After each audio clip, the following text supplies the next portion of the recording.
Okay, welcome. I'm going to read the Divine Comedy by Dante Alighieri. Let's take a look at him. He's got a real mean mug here. Look at that guy. Whoa. He's mean mugging you. Alright, starts out with the Inferno.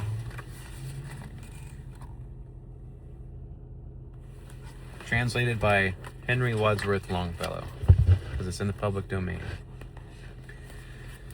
Canto 1. The dark forest, the hill of difficulty, the panther, the lion, and the wolf. Virgil. Midway upon the journey of our life, I found myself within a forest dark, for the straightforward pathway had been lost. Ah me, how hard a thing it is to say. What was this forest savage, rough and stern, which in the very thought renews the fear? So bitter is it, death is little more, but of the good to treat, which there I found, speak will I of the other things I saw there. I cannot well repeat how there I entered, so full was I of slumber at the moment, in which I had abandoned the true way. But after I had reached a mountain's foot, at that point where the valley terminated, which had with consternation pierced my heart, upward I looked, and beheld its shoulders, vested already with that planet's rays, which leadeth others right by every road. Then was the fear a little quieted, that in my heart's lake had endured throughout the night, which I had passed so piteously. And here he is. Ooh. And even as he who, with distressful breath, forth issued from the sea upon the shore, turns to the water perilous and gazes, so did my soul, that still was fleeing onward, turn itself back to behold the past, which never yet a living person left. After my weary body I had rested, the way resumed I on the desert slope, so that the firm foot ever was the lower.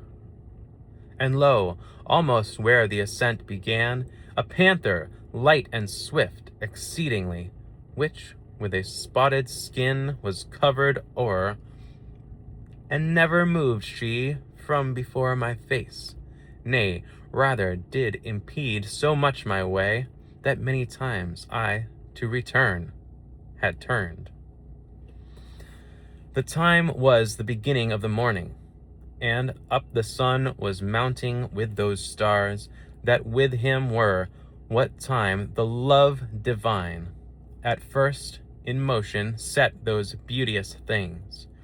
So were to me occasion of good hope, the variegated skin of that wild beast, the hour of time, and the delicious season, but not so much that did not give me fear, a lion's aspect which appeared to me. He seemed as if against me he were coming, with head uplifted, and with ravenous hunger, so that it seemed the air was afraid of him. Ooh, snap.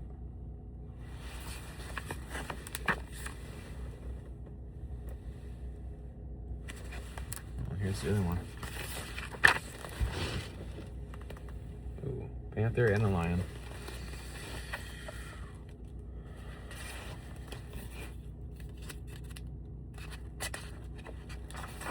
And a she-wolf that with all hungerings seemed to be laden in her meagerness, and many folk has cause to live forlorn.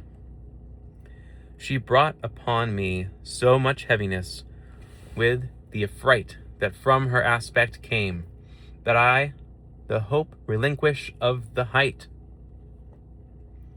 And as he is who willingly acquires, and the time comes that causes him to lose, who weeps in all his thoughts and is despondent, e'en such made me that beast without in peace, which, coming on against me by degrees, thrust me back thither where the sun is silent.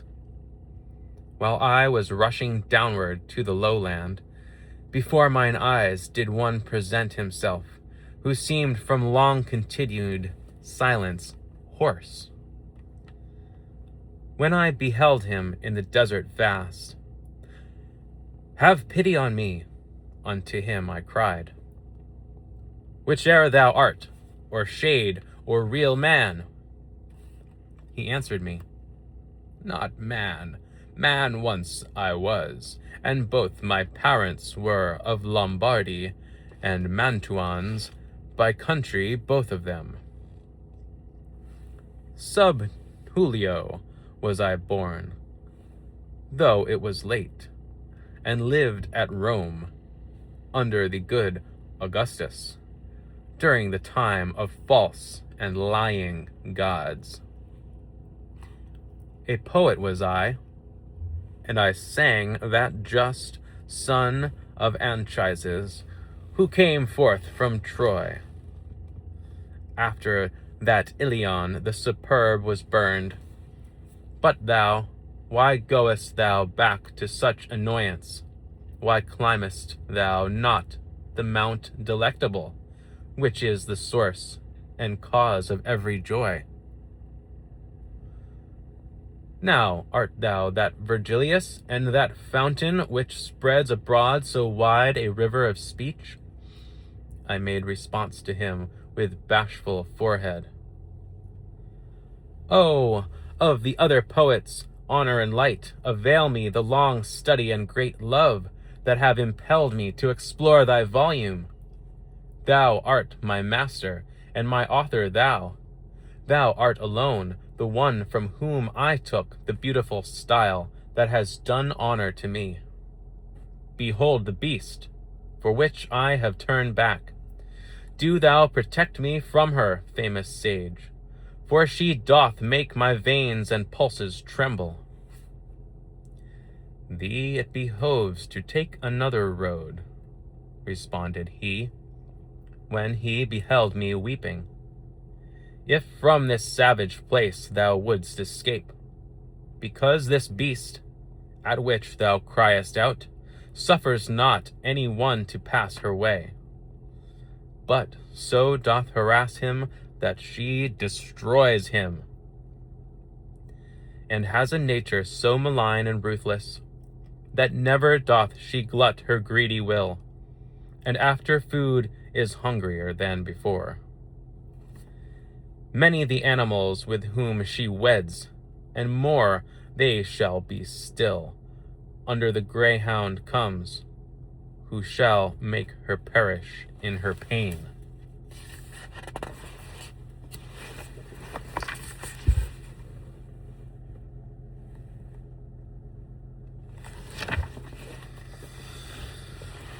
He shall not feed on either earth or pelf, but upon wisdom and on love and virtue. Twixt Feltro and Feltro shall his nation be. Of that low Italy shall he be the savior, on whose account the maid Camilla died. Euryalus, Turnus, Nisus, of their wounds. Through every city shall he hunt her down, until he shall have driven her back to hell, there from whence envy first did let her loose.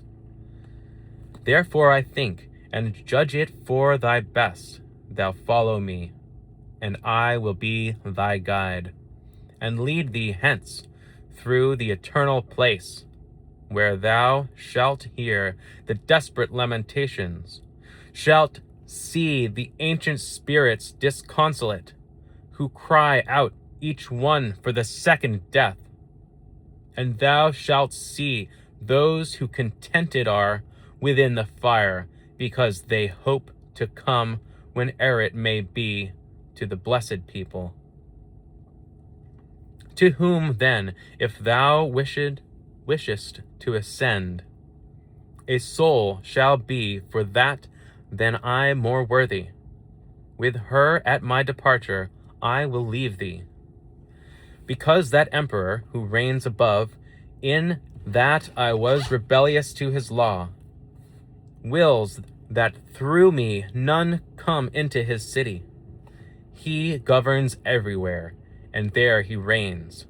There is his city and his lofty throne. O happy he whom thereto he elects. And I to him, poet, I thee entreat, by that same God whom thou didst never know, so that I may escape this woe and worse, thou wouldst conduct me there where thou hast said, that I may see the portal of St. Peter, and those thou makest so disconsolate. Then he moved on, and I behind him followed.